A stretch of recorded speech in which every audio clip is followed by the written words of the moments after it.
It's Monday, August 12th, and I'm your host, Paula Hersey. On today's show, we have news on the new Mahar well filtration system under construction, review how to save money and energy with Cape Light Compact, and head to the science classroom to explore what cyanobacteria is and how it blooms. Now for a look at municipal and legislative notes. If you forgot to mail in your town census, your voter registration may be inactive.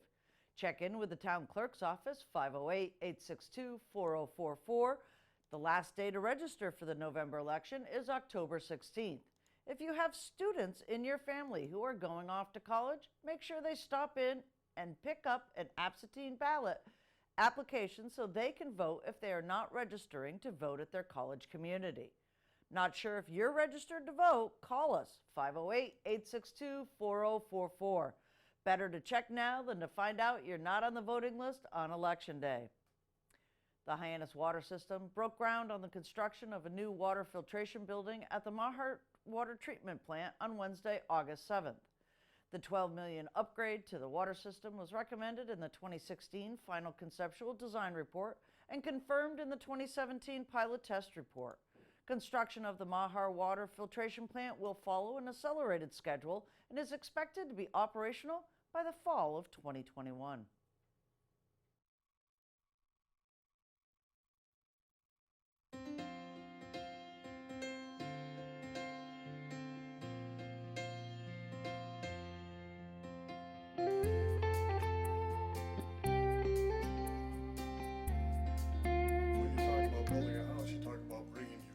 Into the house.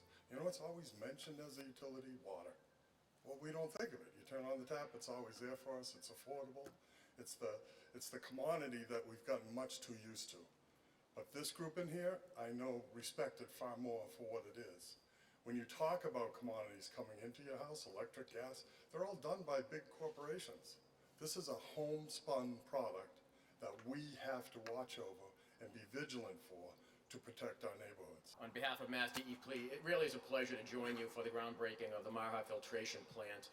This project, it's an important project in and of itself, demonstrating the town's commitment to move forward, continue providing adequate supply of safe drinking water for Hyannis. As much as this project is really important, it's also a reflection of the town's ongoing efforts to step up and provide safe drinking water. On behalf of Mass DEP, we're proud to be a partner in it, working with the water system and folks in the town of Barnstable. We're glad that we're able to provide some assistance through the state revolving fund and provide some financing, including principal forgiveness, which will hopefully limit the impact to some degree to ratepayers. We're managing the challenges that come with having emerging contaminants in our system, and certainly here on Cape Cod and in Barnstable and right here in Hyannis, we stand on top of the water we drink, so everything we do can potentially impact it. We've moved forward with our leadership of our town council and our water board. Originally Deb Crow was the chair, now Steve O'Neill. We've moved forward with them with good master planning. Come up with what we need to do under the various scenarios, quantity and quality, this being a quality issue. We identified this program. We initially looked at some of the technologies that were available and knew that we had to come up with a more innovative technology because of a combination of concerns that we had here.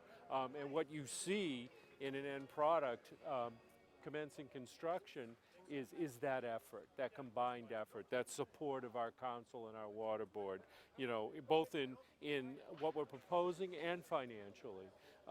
And then our team coming together from Public Works and from the operator that we have, Suez, and a contractor, and now breaking ground to build a filtration system really tailored specifically for this location. I think it's the only one of its kind in the state.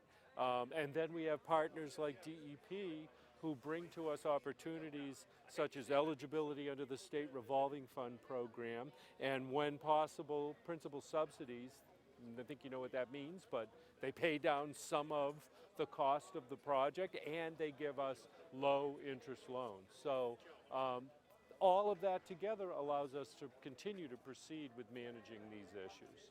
So it's a very positive day for what we're doing now, but for the future of Hyannis and specifically the water system here that we manage. As I look out at all the folks and look at and think about the years that we've been working on this issue, this is one of the emerging contaminants, and we all hear PFOS and PFAS and these acronyms and terms, but the reality is we have to deal with them, and the town of Barnstable has really stepped up since this first came to light and done many things, working with many people, and really tried to get out in front of this for the sole purpose, and I'll quote the town manager on this, there's nothing more important than drinking water. Without drinking water, we don't survive. It's the #1 priority of this town council, of this town management team, and it will continue to be, and that's why we're here today with the state-of-the-art facility to make sure that we're providing drinking water that meets all the standards and is adequate and there for firefighting when we need it. The hardest part is done, which is all the permitting, the design, definition of the problem, the funding, etc., etc. Now we're going to do the construction, which is the fun part. And then they're starting to dig the foundation right now. After that, they're going to put the frame of the building up, put the equipment in, tying it all in, and then it's going to be tested, make sure it all works. We're going to get permits from DEP, and then probably by next fall we should have this unit up in operation. This facility is the first one in the state of Massachusetts that treats for iron and manganese, PFAS, and 1,4-dioxane. It's a pretty state-of-the-art facility. We use peroxide and UV to get rid of the 1,4-dioxane, activated carbon to get rid of the PFAS, and green sand filtration to deal with iron and manganese. This is a reflection of the continuous efforts I think the town has been making. Dan mentioned the emerging contaminant PFAS. You've all heard about it. It's fairly new. It's in a wide range of common consumer products, outdoor clothing, pans, non-stick surfaces, firefighting foam, and we're finding it more and more. And it's challenging enough to deal with the contaminants you expect, but then when you come across one that we're learning more about and you have the standards or guidelines evolving, that makes it even more challenging. Since EPA came out with its first health advisory in 2016, the Hyannis water system, town of Barnstable, really have stepped up and done everything they can to address this issue. Just over the past few years, they provided alternative water sources, took impacted wells offline or curtailed pumping, installed treatment on some of the wells, activated interconnections with neighboring communities, blended water as they needed to, all to make sure they're still providing safe water for the residents, the businesses, and the tourists that visit Hyannis. As they've done this, it hasn't just been looking at what the established current standard is. They have been recognizing the evolving nature of PFAS in particular.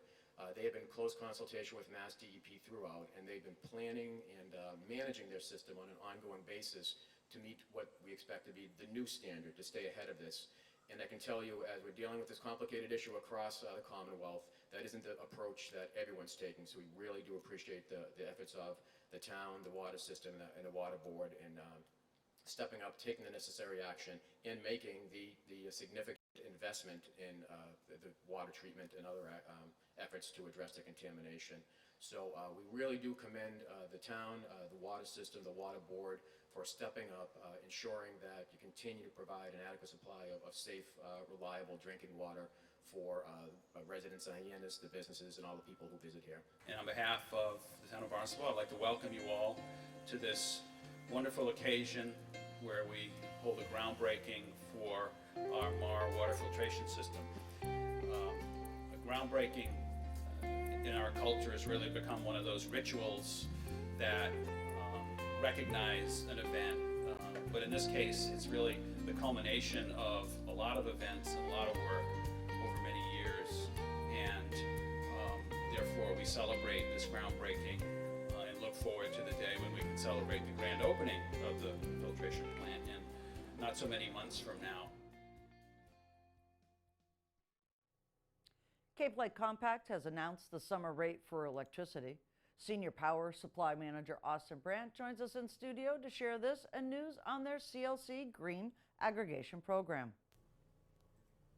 It's that time of year, it's summer, but we're starting to think about winter rates, and Cape Light Compact is here to talk a little bit about rates changing for the winter. This happens twice a year usually. Yep. So Austin Brandt, Power Supply Manager for Cape Light, tell us what's happening. Sure. So we actually just instituted our summer rates. So Summer we just rates, set our sorry. summer rates, which, as we see every year, fortunately, they tend to be lower than the winter rates. So the compact sets our rates in 6-month cycles. So we run December through June and June through December. So we just entered that second pricing cycle of the year. And we're always happy to announce when the prices drop.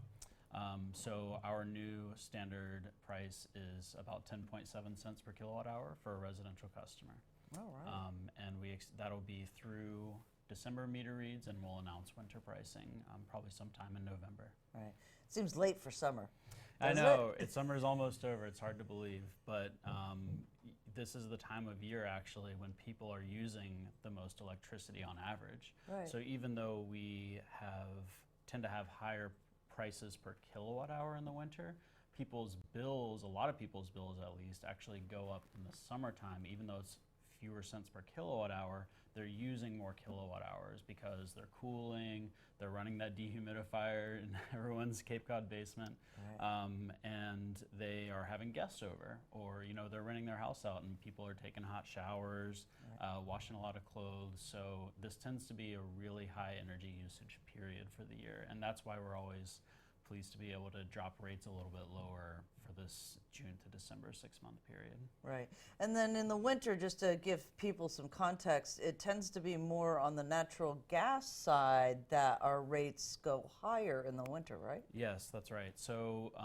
New England actually gets most of its electricity by burning natural gas. And even though generally natural gas rates are cheap, nationwide, and we're pulling a lot of it out of the ground, and that's really depressing natural gas prices, and they have been low for a little while, there's a pipeline issue getting it into New England. There's a constraint. And so in the wintertime, when everyone is using natural gas to heat their homes, it means there's less left over for the electricity generators to buy, and therefore the price goes up. So it's really supply and demand. It's pretty unique to the New England region, and that's why we're doing all we can to reduce usage overall, so that we don't have to build a new pipeline and people can save money on their bills, especially in winter.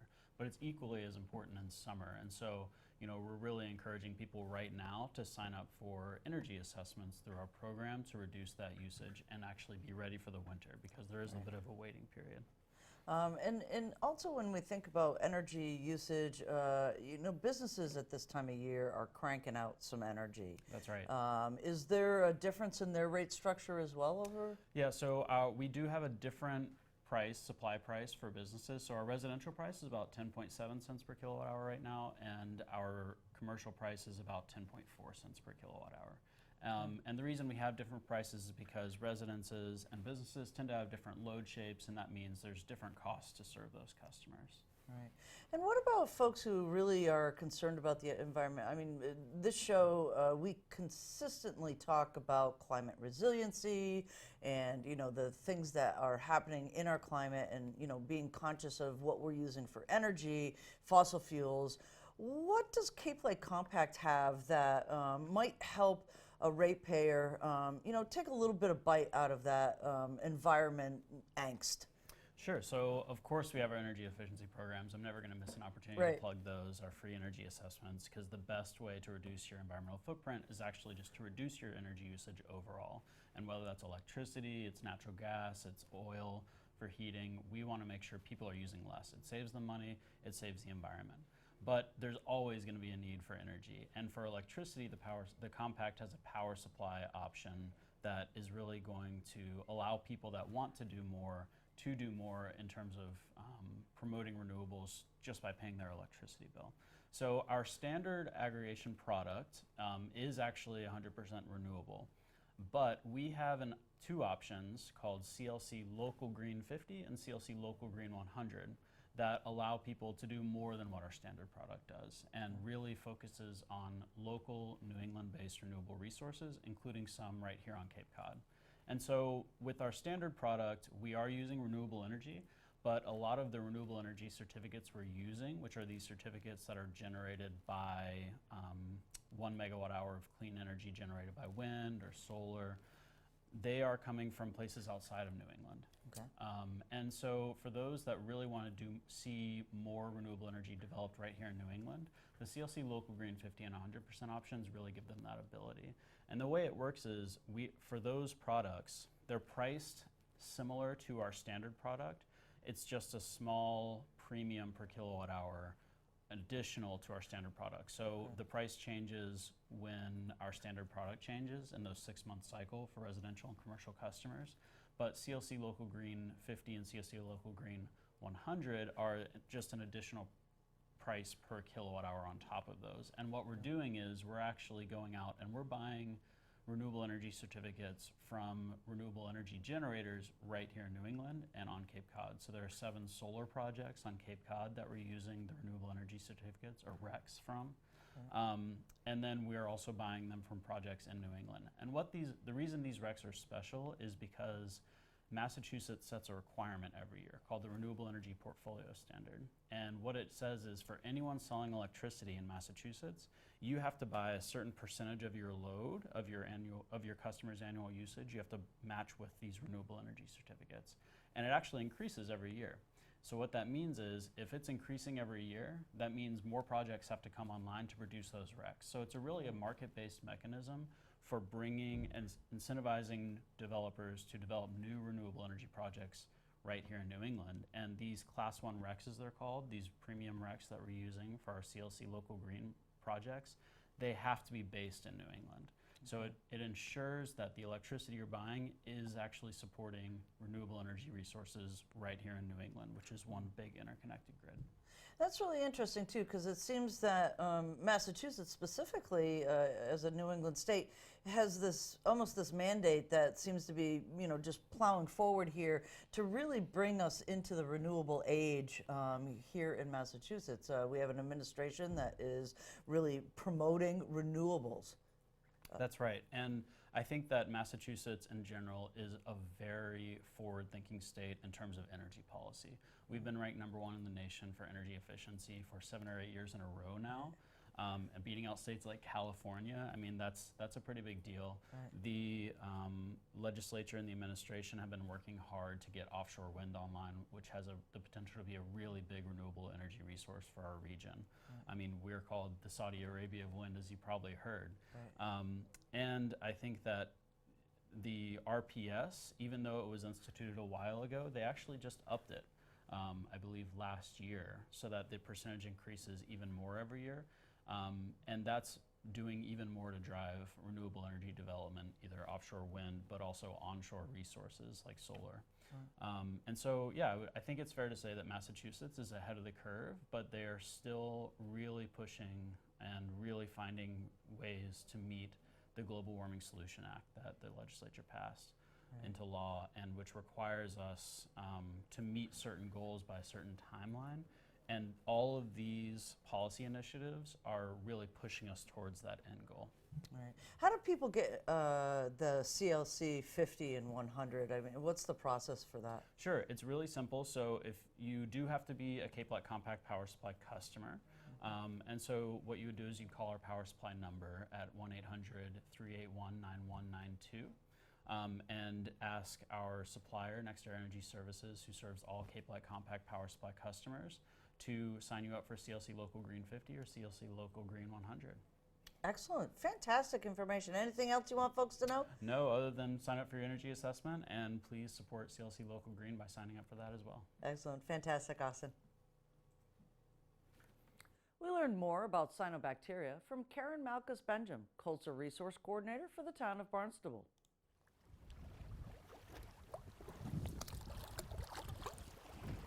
There we go.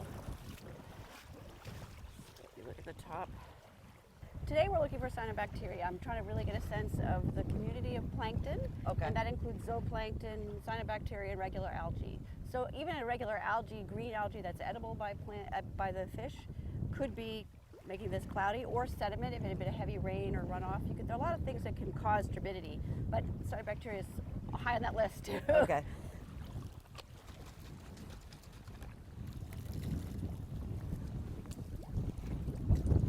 This is more a biological approach. There is chemistry obviously involved, but we're looking at the biology and the ecosystem, which it sort of gives us a different kind of point of view. Because if certain things are there, you know that the system's working in different ways. Whereas if just looking for a chemical, it's a more kind of concrete thing. We could have a lot of phosphorus and nitrogen in here and not have a bloom, but what I'm looking for is actually why are they blooming and who's in that community. So it's a different point of view. Okay. A biological approach. But it seems this year, particularly after all our heavy rains, we're seeing a lot of impact from stormwater. What happens is I think it's a big kick of nutrients and chemicals from the environment off impervious surfaces that gives the creatures in the pond a little extra, and particularly the ones that are very adaptable like cyanobacteria, it gives them a feast, and so they bloom. And that's what we're having a lot of trouble with in terms of water quality and recreation this June and July. It seems like a hot spot because after heavy rain, all the nutrients are right here, and it seems to be a place where I do find cyanobacteria pretty commonly. I think just because it's that kick. Cyanobacteria loves phosphorus and nitrogen. It seems to get advantages from other chemicals that are human-made, pesticides, herbicides. It seems to survive those better than regular edible green algae. So it's just a place where I think that it's a good habitat for cyanobacteria, unfortunately. And it's that kick, a little kick of extra food. It's like anybody, you get a little more energy and you've got a little more life and you can make more cells. So it's the reason why it's bad is because they're getting what they need. There is climate change and everything's warming up and we're getting more dramatic weather. I think that certainly isn't going to help our cyanobacteria situation. So that's the big picture. The other picture is with all the heavy rains, you have a lot of erosion, so that destroys maybe things that were protecting the pond before, or the water levels have been really high too, and so the shoreline's eroding and there's less protection to begin with. So it's many factors coming into play. I really think the torrential rains, though, the grooving out and carrying with them sediment, even sediment alone can be very bad for a pond. So just for regular creatures, in addition, it brings more nutrients, of course. Had some wildlife are the first tier of this, and they're impacted very more dramatically because they're smaller, usually not all dogs, of course, but any animal that's consuming the water or living in the water is directly exposed. Dogs, in terms of people type of, or our domestic creatures, are most at risk because they drink pond water. And large quantities and maybe on regular basis. They go out in the morning, they go out in the afternoon. So their exposure to toxins is that much higher. Also, they swim and they lick their fur. Lots of dogs, long-haired dogs, can definitely carry a lot of stuff with them, including the scum. The scum attaches to their fur. So the exposure for smaller creatures, dogs in particular, is a really big concern, and maybe partly why a lot of these notifications haven't gone out in the past. It wasn't a human health issue, but it's definitely part of the spectrum, and it's a clue as to what's coming in the future for all of us, kind of Boeing. So. Yeah. Anyway, so not a good photo, but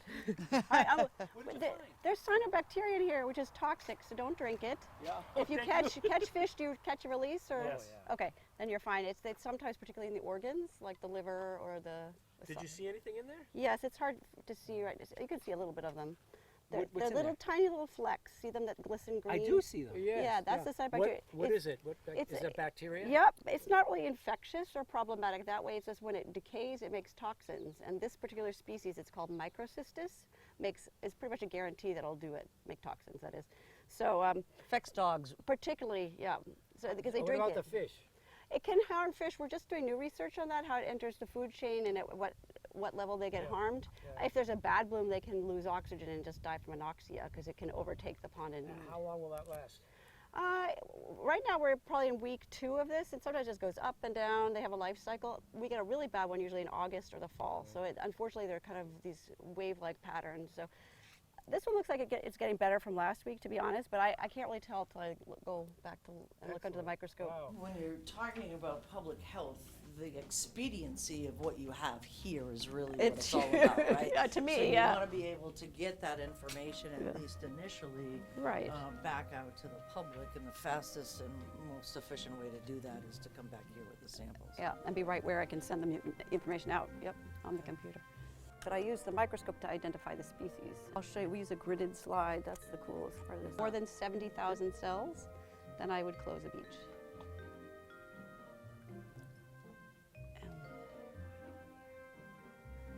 Not much yet, but that doesn't mean it's not there. Yeah, lots of that. This is just from the, I didn't do any filtering. That's today. Yeah. Remember you saw them, you're like, oh yeah, I see those little flecks. They're colonies. Oh, boys. But a lot of the dense colonies, yeah, what makes me nervous is that these can, number one, double. Okay. And that's the other thing I calculate. I do the fluorometry from last week to this week and figure out how much change there is, because if it's really changing quickly, then the bloom is coming even more, but I think we're already getting close to that. We have an alert list so people can get direct emails from the health division. That's one strategy. We have it posted on the web page, and there's a new cyno map through the APCC, the Association to Preserve Cape Cod, where you can click on different ponds all over the Cape to see if they've been tested and or what their status is. So that's a very helpful tool if you're not just staying in Barnstable. But also look at beaches. The beaches, any public beach or permitted beach, which could be an association beach, will be posted if there's any problem. Do a lot of ponds in Barnstable. There are 182. We can't do all of them, and some of them are not really relevant to do. So we have like a top tier of 13 ponds and a total of probably 40 that we do look at. The top tier gets weekly monitoring for sure, no question.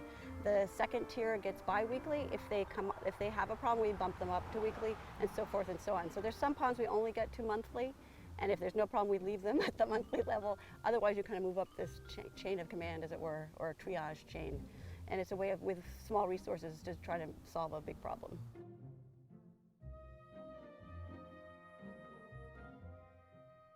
Comments, suggestions, accolades, connect with us on Facebook, email us, or send us an old-fashioned note by carrier pigeon. Channel 18 works. For you, I'm Paula Hersey, and thank you for watching Barnstable Today.